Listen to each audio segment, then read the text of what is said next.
Abra aí a sua palavra de Deus, vamos entrar na palavra. Eu tenho aqui um recado da parte do Senhor, eu entendo que é da parte do Senhor para você, e gostaria que você abrisse a sua Bíblia em Jonas no capítulo 1, foi falado um pouquinho de Jonas aqui, mas para a gente já entrar direto na mensagem, e eu não vou ficar na vida de Jonas, eu não vou gastar muito tempo com o Jonas, porque o Jonas para mim, ele expressa um dos 3 grupos de pessoas que eu quero denunciar, que eu quero apontar para vocês aqui. Hoje eu quero falar um pouquinho com vocês sobre o tema, a milha extra. Então você que gosta de anotar, você que gosta de gravar de alguma maneira, grave essa frase. O tema de hoje é a milha extra. Vamos tentar mais uma vez? Só mais uma vez, vai, eu sei que o frio está enrolando, mas vamos lá? A milha extra. Jesus falou desse assunto, daqui a pouco a gente vai entrar nele, porém de cara, para a gente não gastar muito tempo e a mensagem ficar mais objetiva, por conta também do nosso tempo, eu quero destacar e gostaria que você visualizasse pelo menos 3 grupos de pessoas bem distintas, e eu coloquei aqui no telão para a gente visualizar, eu espero que o pessoal de casa tenha como anotar isso, ou pelo menos de uma maneira mais simples, visualizar isso, ainda que me ouvindo, ainda que guardando isso no coração. O primeiro grupo de pessoas é aquele que está aquém do que Deus tem mandado você fazer. E quando eu digo aquém, olhando para mim, eu estou falando que você poderia fazer o que Deus está mandando, ou até ir além e surpreender, mas decide ficar aquém. O que é aquém? É menos.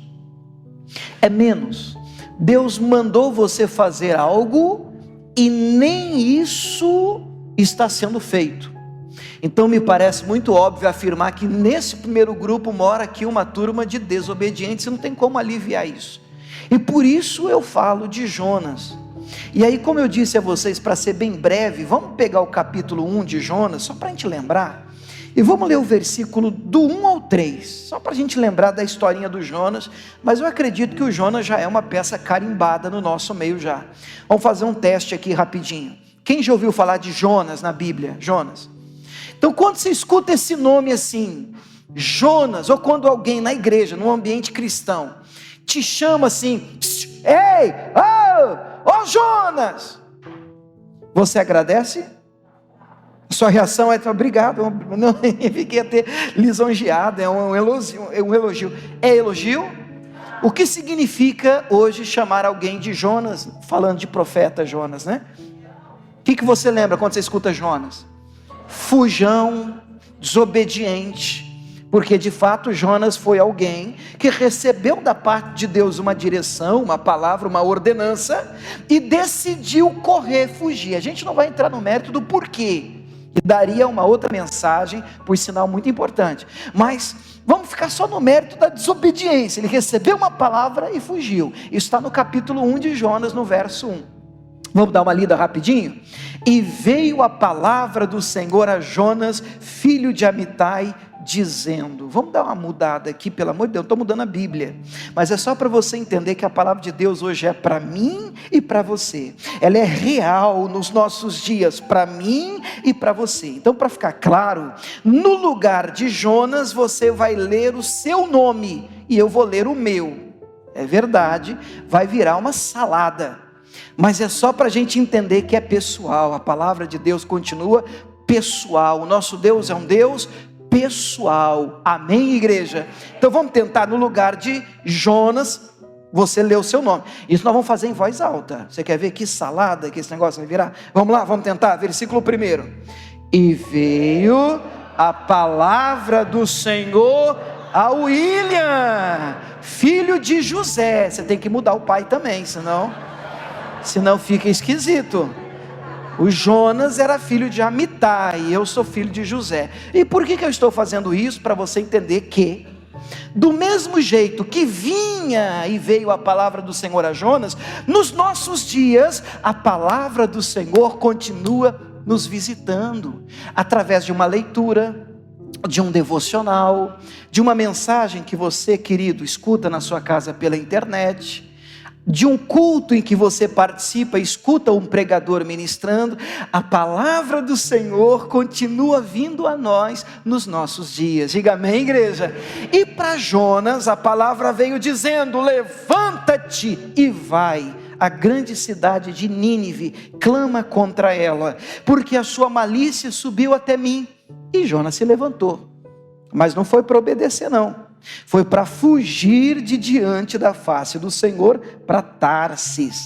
Ele desceu a Jope, achou um navio que ia para Tarsis, pagou a sua passagem, desceu para dentro do navio para ir com eles para Tarsis de diante da face do Senhor, correndo do Senhor, fugindo do Senhor. Para mim é muito claro que existe um grupo de pessoas que, com tristeza, eu digo isso, se encaixa no grupo Jonas, um grupo que fica aquém daquilo que Deus tem mandado, daquilo que Deus tem falado. A palavra vem e ele não faz. O Senhor diz vai e ele não vai. O Senhor Deus diz fica, ele não fica. O Senhor Deus diz vira à direita, perdoa, ama, mas ele decide agir por conta própria, fazer o que der na teia, na cabeça. Esse primeiro grupo é o grupo dos desobedientes, é o grupo que fica aquém. Existe um segundo grupo, vamos voltar naquela tela lá dos três grupos. Existe um segundo grupo que eu quero destacar aqui, mas também não vou gastar muita energia neles não. É um grupo que faz exatamente aquilo que foi ordenado, mandado. E é um grupo que eu vou chamar de obediência. Algum problema com esse grupo? Nenhum. Eu poderia inclusive falar deste grupo de uma maneira a aplaudir esse grupo, porque afinal de contas a obediência à palavra de Deus gera bênção, gera milagre. Deuteronômio 28 vai dizer isso.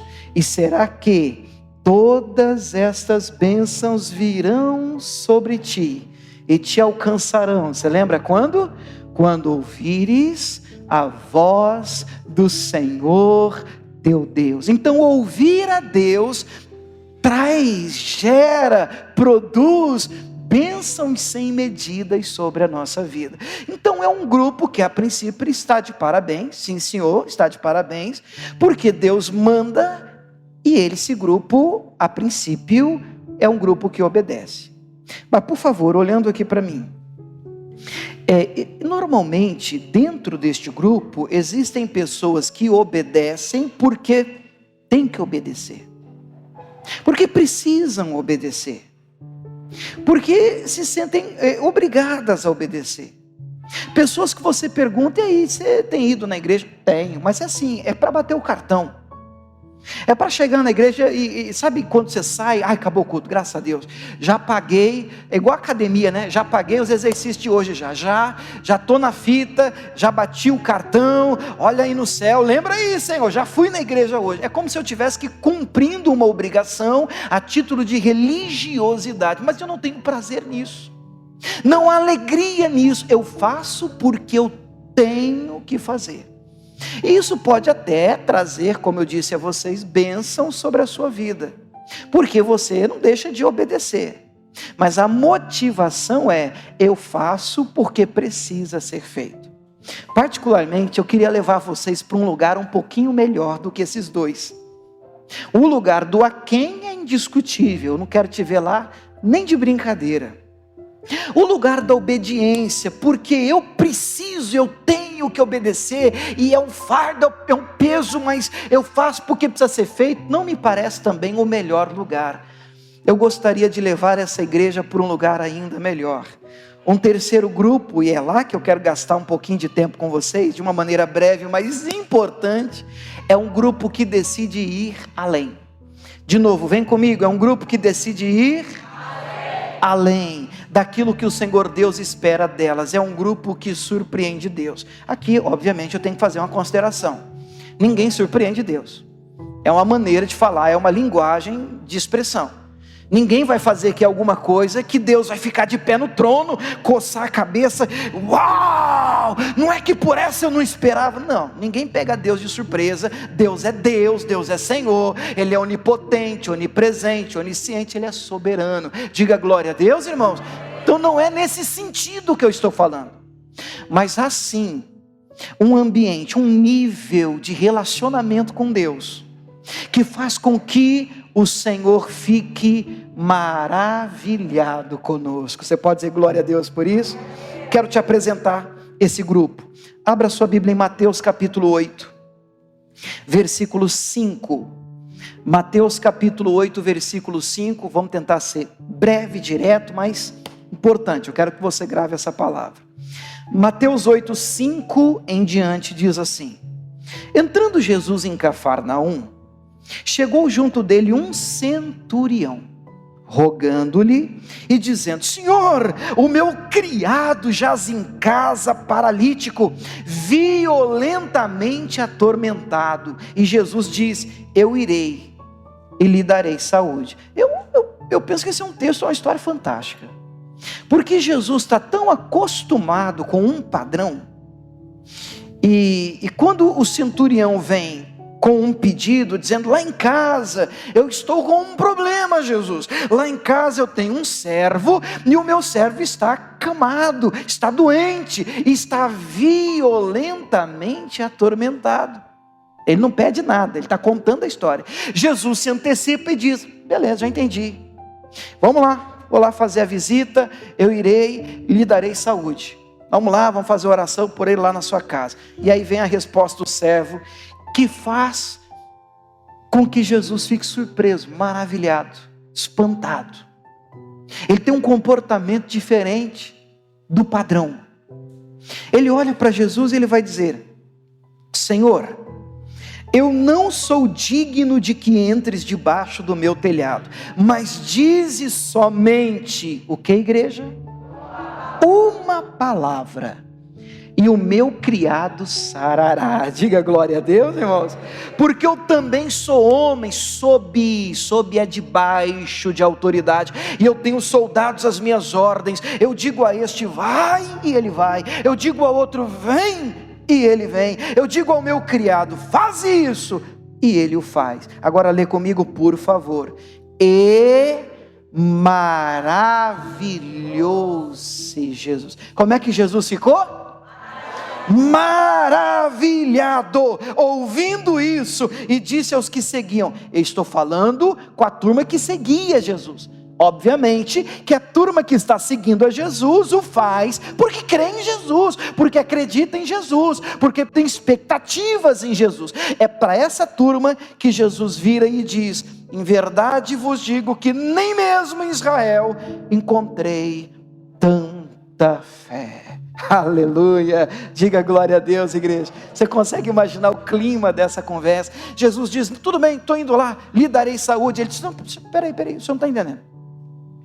Eu não mereço, eu não sou digno que o Senhor entre debaixo do meu teto. Mas eu vou dizer uma coisa para o Senhor: se o Senhor liberar uma palavra, eu creio, o meu criado vai ficar sarado, um milagre vai acontecer na minha casa, e vou explicar para o Senhor por que é que eu creio assim. Porque eu sou uma autoridade, e um centurião era o chefe de 100 soldados, por isso o nome centurião. E quando eu digo ao meu servo, o meu soldado: faz isso, eu não fico nem vigiando, é na hora. Quando eu falo para o outro: vem aqui, na hora ele vem. Quando eu digo para o outro: vai, ele vai. Ele está dizendo para Jesus, em outras palavras: eu sei que como eu tenho autoridade com os meus servos, o Senhor também tem com os do Senhor. E se eu libero uma palavra e acontece, eles saem correndo para fazer valer acontecer. Imagina o Senhor. Então, se o Senhor der uma palavra, vai acontecer. Jesus para tudo para usar este exemplo de referência para a turma que está seguindo. E essa turma, e dentro dessa turma estou eu e você. É como se Jesus parasse e dissesse: eps, vocês estão vendo a fé desse cidadão aqui? Fiquei maravilhado. Digo a vocês que nem em Israel, no meio do nosso povo, no meio da nossa igreja, no meio dos nossos crentes, no meio da turma que está me seguindo, eu encontrei alguém de fora, nós estamos falando de um romano, eu encontrei alguém com tanta fé, E nós precisamos alcançar um nível de fé que deixe Jesus maravilhado. E para mim a pergunta é inevitável: onde é que eu encontro esse nível de fé? Onde é que eu compro isso, pastor? Como é que eu faço para alcançar uma vida, um nível de fé, um caminhar com Cristo que deixe o Senhor maravilhado? Vem comigo, essa é a proposta do culto de hoje. Mateus capítulo 5. E aqui uma tarefa, uma missão para a semana. Mateus 5,38. Diz assim, palavra de Jesus: ouvistes o que foi dito. E o que foi dito, igreja? Olho por olho, dente por dente. Então como é que era? Deu, toma. Bateu, levou. Você fez, provocou, toma na mesma moeda. Era assim. Então vem Jesus e muda a régua. Ele diz: ouvistes o que foi dito. Era olho por olho, dente por dente.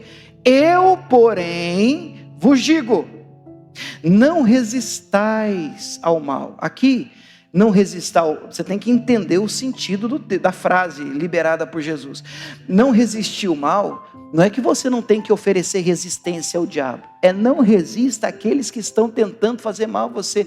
Não paga com a mesma moeda. Não se vence mal com mal. O texto do Novo Testamento diz: você vence o mal com o bem. Nós não podemos nos cansar de fazer o bem. Esse é o Evangelho de Jesus. E ele diz: ouviste o que foi dito, eu porém vos digo, não resistais ao mal. Mas aquele que bater na tua face direita, oferece-lhe também a outra. Uma vez me perguntaram: e aí, pastor, como é que é esse negócio aí? Bate aqui, você diz: ai, daqui agora. Bom, eu penso na verdade que isso é uma maneira de dizer que você precisa mostrar para as pessoas o outro lado do comportamento, da vida de uma pessoa que anda com Cristo, de como uma pessoa que é temente a Deus reage às provocações. Mostrar a outra face é ter um comportamento completamente diferente de um padrão que a gente encontra aí fora. E é isso que Jesus está dizendo. Você tem que mostra outra. O que quiser pleitear contigo e tirar a tua vestimenta, larga-lhe também a capa. Agora você pode ler o finalzinho comigo? E se qualquer te obrigar a caminhar uma milha, vai com ele duas. Eles querem obrigar você a caminhar uma milha, vai com ele duas. A Bíblia vai dizer, e eu faço questão até que você registre esse texto, porque para mim ele é importante. A Bíblia vai afirmar em Lucas 17, no versículo 10, vamos colocar esse versículo? Lucas 17, 10. A Bíblia vai dizer assim, e eu vou ler aqui com vocês que estão aqui presentes no telão. Lucas 17, 10. Assim também vós, quando fizerdes tudo o que vos for mandado, dizei: somos servos inúteis, porque fizemos somente o que devíamos fazer. Ora, um servo que faz aquilo que é esperado que ele faça, não merece louvor, porque ele não fez mais do que a obrigação dele. Eu estava vendo uma entrevista de alguém que encontrou o dinheiro, que o negócio hoje está tão complicado, né, irmão? E um cidadão encontrou um dinheiro e resolveu, graças à honestidade dele, devolver o dinheiro. Ele devolveu o dinheiro e aí depois o repórter foi colocar o microfone na boca dele para perguntar: mas por que você devolveu o dinheiro? E ele, espantado com a pergunta do repórter, falou assim: mas o que você esperasse de mim que eu fizesse? O certo não é devolver, não era meu. A resposta é muito óbvia: eu devolvi porque não era meu. Mas por que nós vivemos hoje num mundo onde as pessoas, você não espera, até aquilo que você espera que as pessoas façam não tem sido feito. Então quando alguém faz o que precisa, o que é mandado, nossa, já merece um troféu. Não é verdade? Agora vem Jesus e a régua é mais alta. Ele diz: você faz só o que é mandado, você faz porque é uma ordem, você faz porque precisa fazer. Você faz porque você se vê obrigado como servo. Então, você é um servo inútil porque só fez aquilo que foi mandado. Então, eu ouso dizer a vocês, igreja de Jesus, que o milagre que tanto a gente espera não mora no primeiro grupo e nem no segundo. O segundo te dá alguns benefícios de obediência, mas um milagre transbordante, ele mora, vou gravar assim, gostaria que você gravasse, saísse daqui com essa frase: na milha extra. Quando você começa a ir além, quando você dá um passo a mais, mas você o faz por prazer, você o faz por expectativa em Cristo, com alegria. Você decide servir ao Senhor, andar com Ele, orar mais, jejuar mais, e louvar mais, e se entregar mais, e se doar mais, e ler mais, e ter uma maior e mais profunda intimidade com Deus. E quando você decide, quando o Senhor, não, até aqui que você precisa ir, é até aqui que lhe é ordenado, é até aqui que a Bíblia diz, e você não precisa fazer mais nada, e você diz, não, mas eu quero fazer, mas eu quero ir além, eu quero caminhar mais, eu quero mais, eu quero mais do Senhor. Eu sinceramente creio que é aqui que mora a graça, a bênção e o favor do Senhor para mim e para a sua vida. Quem está me entendendo, diga glória a Deus. Quando você ama mais, respeita mais, se doa mais, quando você realmente tem uma fé que deixa Jesus maravilhado, um grande milagre aguarda por você exatamente na milha extra. Quando não precisa, mas eu quero. Não é necessário, mas eu vou fazer, porque eu quero deixar Jesus maravilhado. Para tanto, para a gente orar, tome cuidado com duas coisas. João capítulo 5, e nós vamos orar. João capítulo 5. Eu vou ler a partir do versículo 2, só para a gente lembrar da historinha rapidinho, e eu vou até o versículo 7. João 5, verso 2, diz assim: ora, em Jerusalém há, próximo à porta das ovelhas, um tanque, chamado em hebreu Betesda, o qual tem 5 alpendres, ou pavilhões, vai depender da versão que você está usando. Nestes jazia grande multidão de enfermos. Que tipo de enfermos, igreja? Cegos, que mais? Coxos, paralíticos. Fazendo o que ali? Esperando o movimento das águas. Por quê? Porquanto um anjo descia em certo tempo ao tanque e agitava a água, e o primeiro que ali descia, depois do movimento da água, sarava de qualquer enfermidade que tivesse. Existem algumas posições teológicas sobre esse texto, se isso realmente era fato, se isso era histórico ou não, uma crendice ou não, uma cultura pagã ou não, mas vamos ficar com o que está escrito. O que está escrito aqui é que um tanque existia, água, e neste tanque, ou pelo menos na borda dele, uma verdadeira multidão de gente doente, e todo tipo de doença, coxo, manco, paralítico, esperando o movimento das águas. Você pode repetir isso comigo? Diga aí, esperando o agito.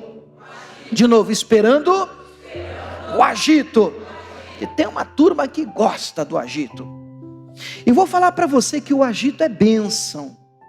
Eu creio que existe bênção no agito que o anjo faz. Você entendeu a frase? Vou de novo, ó. Eu creio que existe bênção no agito que o anjo faz. E essa é uma figura usada no Apocalipse para dizer que o anjo da igreja é a figura do pastor.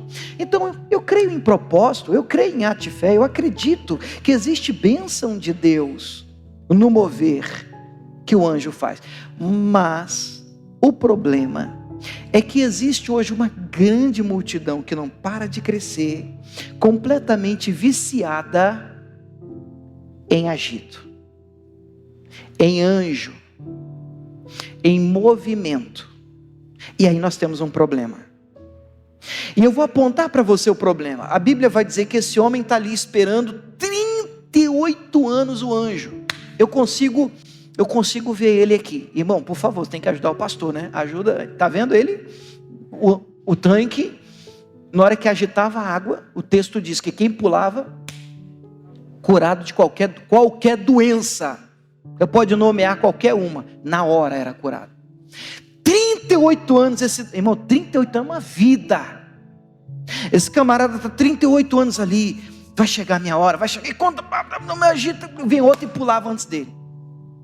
E o texto vai dizer que Jesus passa por ele no versículo de número 5. Havia um homem que há 38 anos se achava enfermo, e Jesus, vendo esse deitado, sabendo que estava nesse estado havia muito tempo, disse: você quer ficar curado? É uma pergunta simples, não é, igreja? Você quer ser abençoado hoje, aqui agora? Pronto, olha aqui, coisa simples, na hora. E Jesus pergunta para ele: você quer ficar curado? Você quer ficação? E aí no versículo 7 o enfermo respondeu: Senhor, não tenho homem algum que quando a água é a minha agitada me coloque no tanque, mas enquanto eu vou desce outro antes de mim. Graças a Deus e a sua graça extrema e misericórdia, esse homem é curado milagrosamente.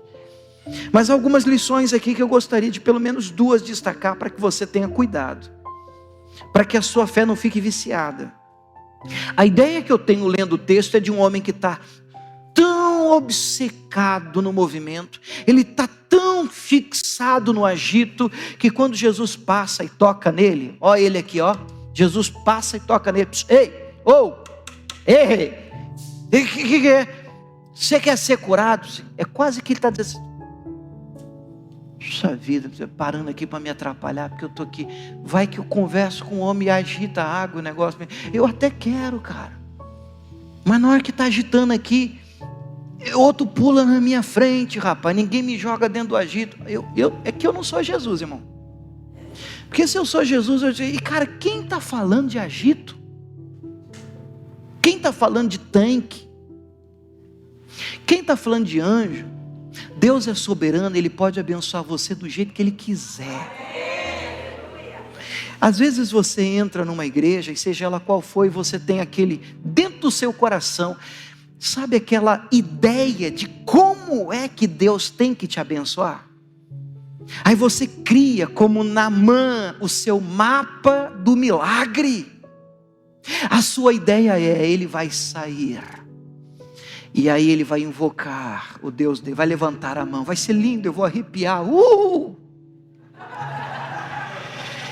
e a minha vida vai mudar. Isso pode acontecer do jeito que você sonhou? Pode, mas pode não, Deus pode querer fazer algo do jeito dele, diferente. Deus pode fazer você adorando a Deus, ninguém nem tocou em você, ninguém nem pôs a mão, ninguém nem orou por você, e você ser milagrosamente visitado pelo Senhor. Deus pode fazer isso. Então não limite o poder de Deus às suas crenças pequenas, porque se você quer ter uma fé que deixa Jesus maravilhado, você não pode limitar um Deus tão grande. Não é obrigado a trabalhar do jeito que você acha que Ele tem que trabalhar. Ele é soberano, Ele faz do jeito que Ele quiser. Você quer ser curado? Ele diz assim: ninguém me joga no tanque. Quando eu estou descendo, o outro pula antes de mim. Aqui eu destaco 2 frases, nós vamos orar. A frase de hoje é: a milha extra. Para mim o milagre mora ali.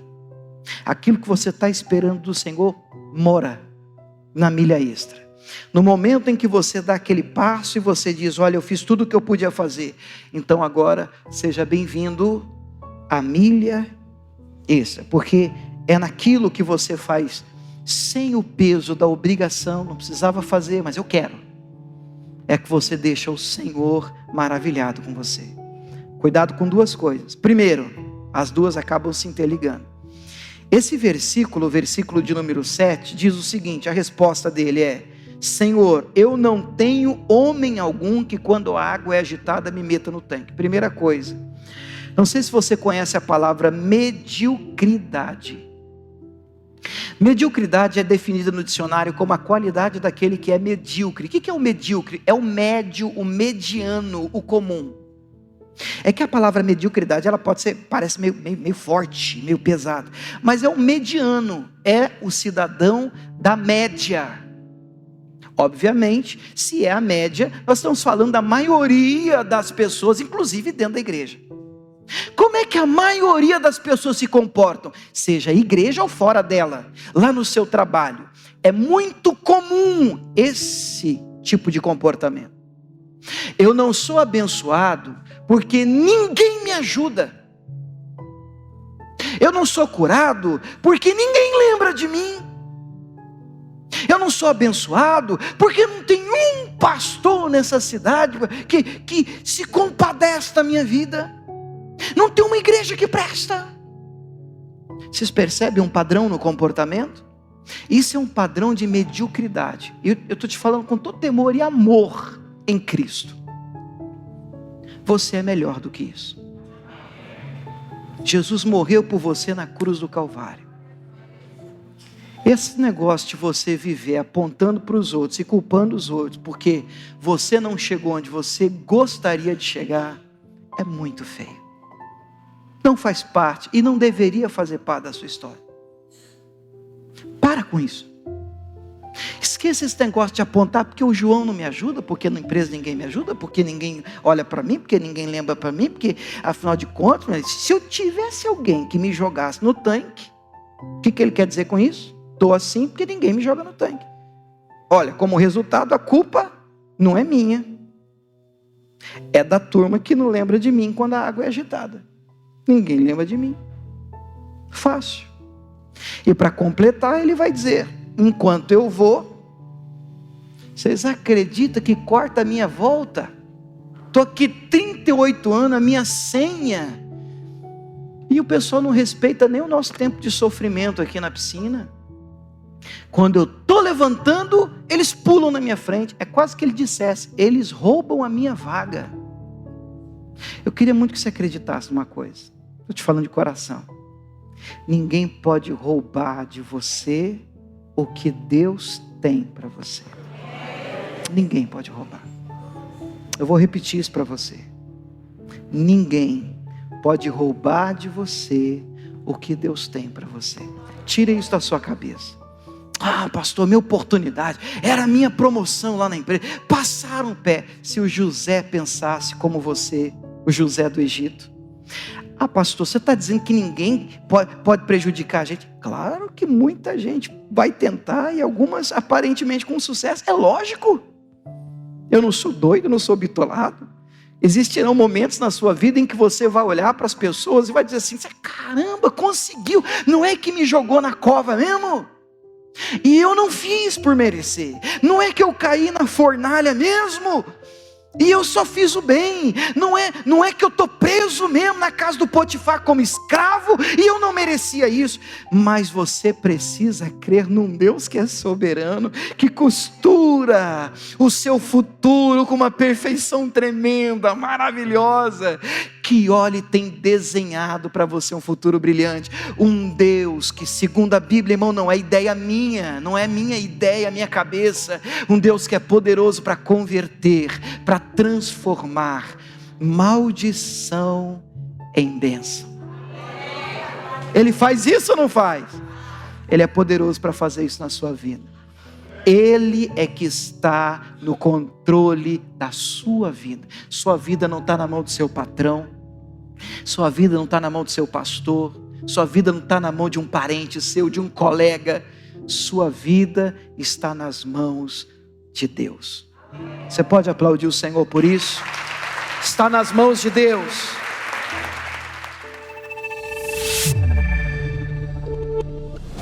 Se essa mensagem te edificou e você sente no coração de abençoar essa obra, seja um parceiro da IBN Ribeirão Preto.